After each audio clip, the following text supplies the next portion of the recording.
Assalamualaikum warahmatullahi wabarakatuh. Penonton dan pendengar setia kisah horor 24. Di sebuah desa terpencil bernama Desa Sembara, legenda tentang tawa pocong telah menjadi cerita turun-temurun. Konon, setiap malam Jumat, terutama saat bulan purnama, tawa menyeramkan sering terdengar di sekitar pemakaman tua di ujung desa. Warga desa percaya bahwa suara itu berasal dari arwah penasaran yang tidak tenang karena kematiannya yang tidak wajar. Hadi, seorang pemuda kota yang baru saja pindah ke desa itu, menganggap cerita tersebut hanyalah tahayul belaka. Baginya, cerita-cerita semacam itu hanyalah cara warga desa untuk menakut-nakuti orang agar tidak berkeliaran di malam hari. Sebagai seorang fotografer, Hadi justru merasa tertantang untuk membuktikan bahwa tawa pocong hanyalah mitos. Dia memutuskan untuk pergi ke pemakaman tua pada malam Jumat berikutnya dengan kameranya. Ketika malam Jumat tiba, bulan purnama menggantung tinggi di langit, memancarkan sinar pucat yang membuat suasana semakin mencekam. Hadi membawa kamera, senter, dan termoskopi untuk menemani malamnya.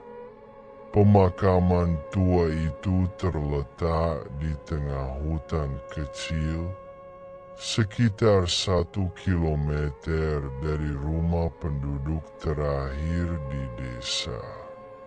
Meski sempat diingatkan oleh Pak Darto, tetua desa, Hadi tetap bersikeras pergi. Hati-hati, nak, tawa itu bukan lelucon. Sudah banyak yang mendengarnya, dan tak satu pun dari mereka berani kembali ke sana, ujar Pak Darto dengan nada serius. Hadi hanya tersenyum tipis. Tenang, Pak. Kalau ada pocong, saya foto saja. Nanti biar saya tunjukkan ke semua orang kalau itu cuma bayangan atau suara angin. Saat Hadi tiba di pemakaman, udara terasa lebih dingin dari biasanya.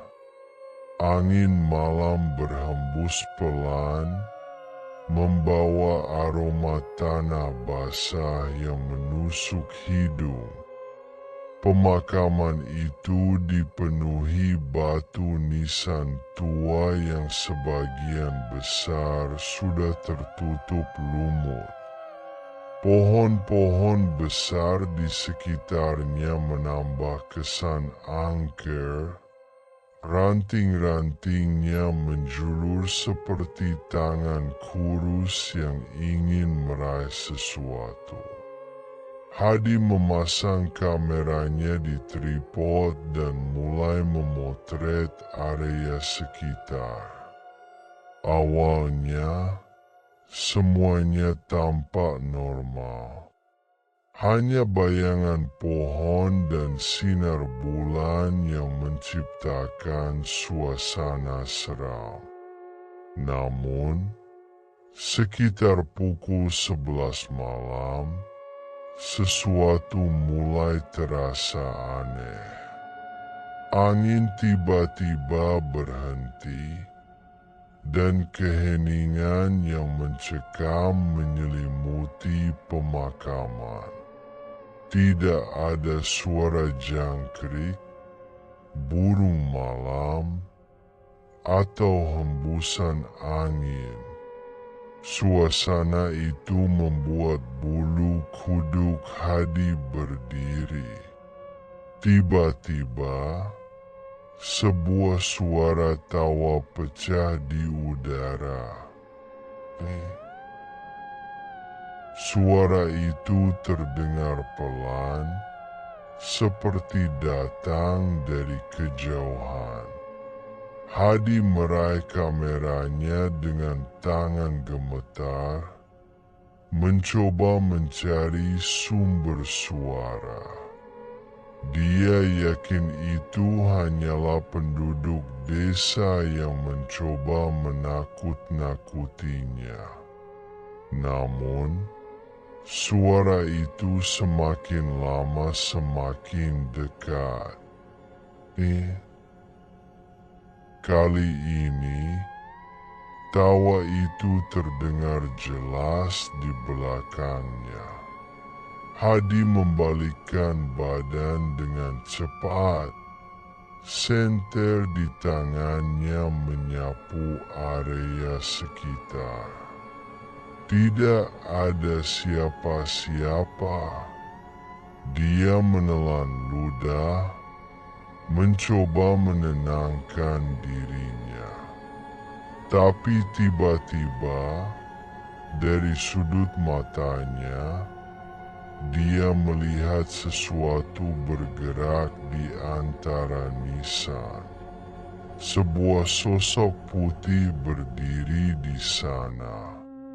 Sosok itu tinggi, terbungkus kain kafan yang sudah kotor dan berlubang.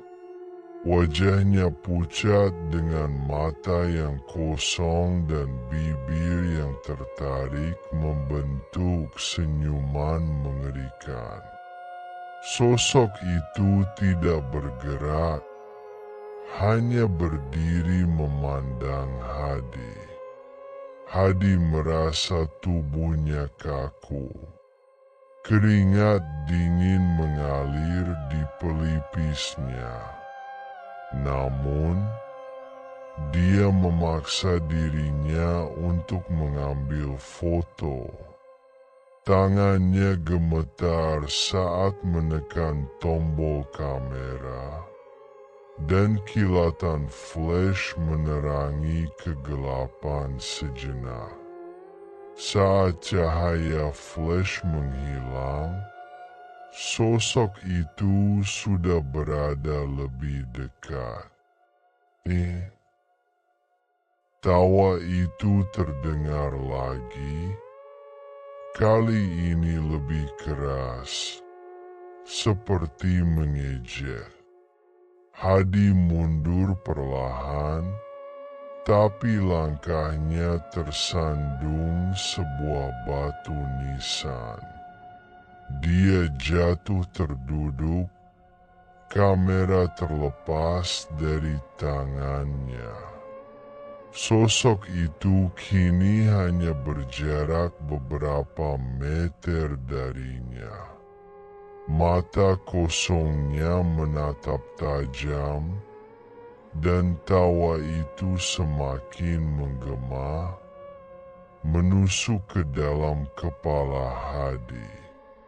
Dengan sisa keberanian yang ada, Hadi bangkit dan berlari meninggalkan pemakaman. Dia tidak peduli lagi dengan kameranya. Suara tawa itu terus terdengar, seakan mengejarnya. Baru setelah dia mencapai rumah Pak Darto, suara itu menghilang. Pak Darto membukakan pintu dengan wajah panik. "Kamu dengar tawanya, kan? Sudah kubilang, jangan pergi ke sana." Hadi tidak bisa berkata-kata. Tubuhnya gemetar dan wajahnya pucat.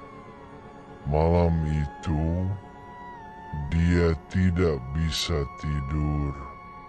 Sosok pocong itu terus terbayang di benaknya, terutama senyuman menyeramkannya. Keesokan harinya, beberapa warga menemukan kamera Hadi di pemakaman tua. Mereka menyerahkannya kembali kepadanya. Dengan tangan gemetar, Hadi memeriksa hasil fotonya.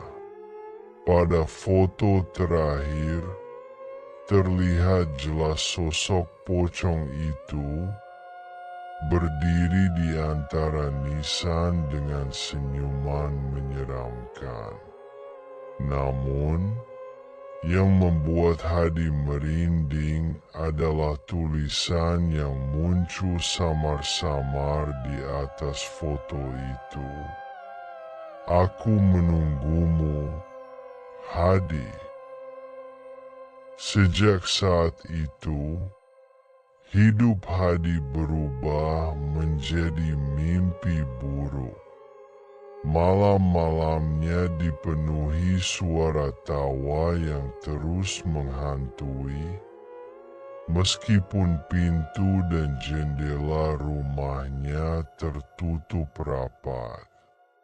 Terkadang, ia melihat bayangan putih di sudut ruangan, menghilang dalam sekejap mata. Suatu malam, saat ia sedang tertidur lelap, suara ketukan keras di jendela membangunkannya. Dengan tubuh gemetar, ia memberanikan diri membuka tirai. Tidak ada apa-apa di luar. Namun, ketika ia berbalik, sosok pocong itu sudah berdiri di dalam kamarnya, menatapnya dengan senyum lebar yang mengerikan. Hadi berteriak ketakutan, tetapi suara tawanya memenuhi ruangan, menenggelamkan suaranya sendiri. Pocong itu perlahan mendekat, dan Hadi merasa tubuhnya membeku. Ia pingsan, dan ketika sadar, ia sudah berada di ruang tamu dengan bekas tanah basah di lantai. Namun, teror itu tidak berhenti di sana. Beberapa malam berikutnya, suara tawa yang lebih melengking terdengar di sekitar rumahnya, disertai aroma tanah busuk yang semakin menyengat.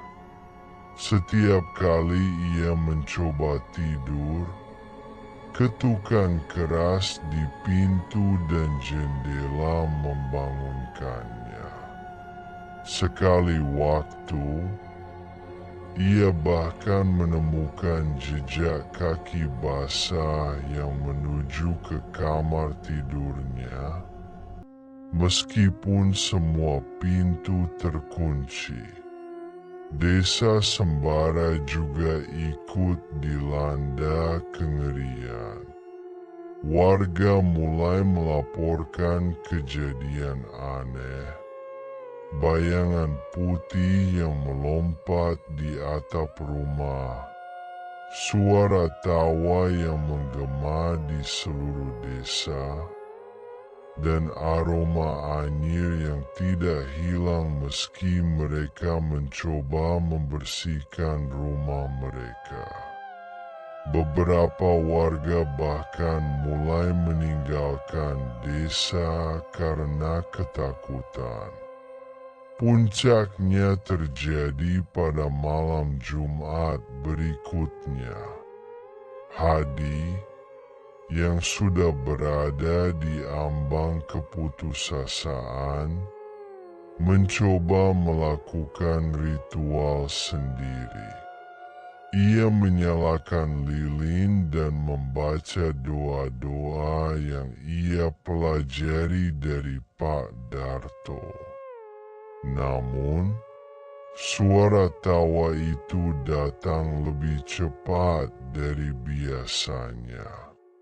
Angin kencang menerbangkan lilin, dan pintu rumahnya terbuka lebar, meskipun sudah terkunci. Sosok pocong itu muncul di tengah ruangan. Kali ini, matanya tidak kosong lagi, melainkan memancarkan cahaya merah menyala.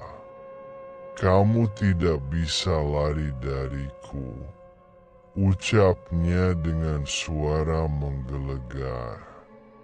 Hadi jatuh terduduk, tubuhnya gemetar hebat. "Apa yang kau inginkan dariku?" tanyanya dengan suara hampir tak terdengar. Pocong itu mendekat, jaraknya hanya beberapa langkah. "Kamu telah mengusik tempatku.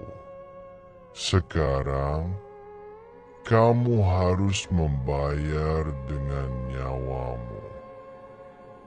Saat pocong itu melompat ke arahnya, Hadi berteriak keras, tapi suaranya tenggelam dalam tawa yang menggema di seluruh rumah.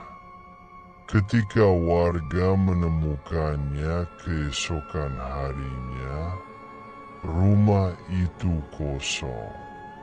Yang tersisa hanyalah aroma tanah basah dan jejak kaki yang berakhir di pintu depan. Kematian Hadi tidak menghentikan teror di desa Sembara. Sebaliknya, kejadian-kejadian aneh semakin sering terjadi. Setiap malam, warga mendengar suara ketukan di pintu mereka diikuti tawa menyeramkan yang menggema di seluruh desa. Beberapa dari mereka bahkan melihat sosok putih melompat-lompat di jalanan desa, meninggalkan bekas tanah basah dimanapun ia muncul.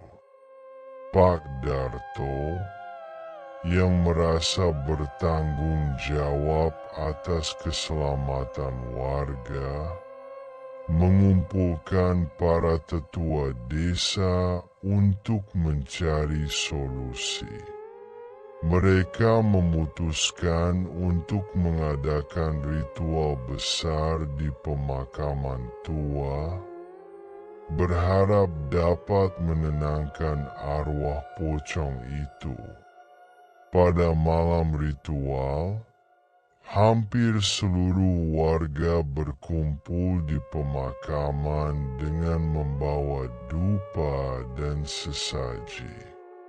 Doa-doa mulai dilantunkan dengan khusyuk. memohon perlindungan kepada Yang Maha Kuasa. Angin malam berhembus kencang, membuat nyala lilin yang dibawa warga bergetar. Suasana mencekam meliputi pemakaman tua itu. Sementara para tetua desa melantunkan doa-doa, tiba-tiba terdengar tawa menggelegar dari arah tengah pemakaman. Semua orang berhenti sejenak. Sosok pocong itu muncul dari balik nisan, matanya menyala merah, dan senyuman menyeramkan itu semakin lebar. Kalian pikir doa-doa ini bisa menghentikanku? Suaranya bergema, membuat banyak warga berteriak ketakutan. Pak Darto, dengan keberanian yang tersisa, maju sambil membawa keris pusaka yang telah diberkati. Kami tidak takut padamu. Dengan izin Tuhan, kami akan mengusir kegelapan ini. Pocong itu melompat-lompat mendekati kerumunan, dan angin semakin kencang, hampir memadamkan semua lilin.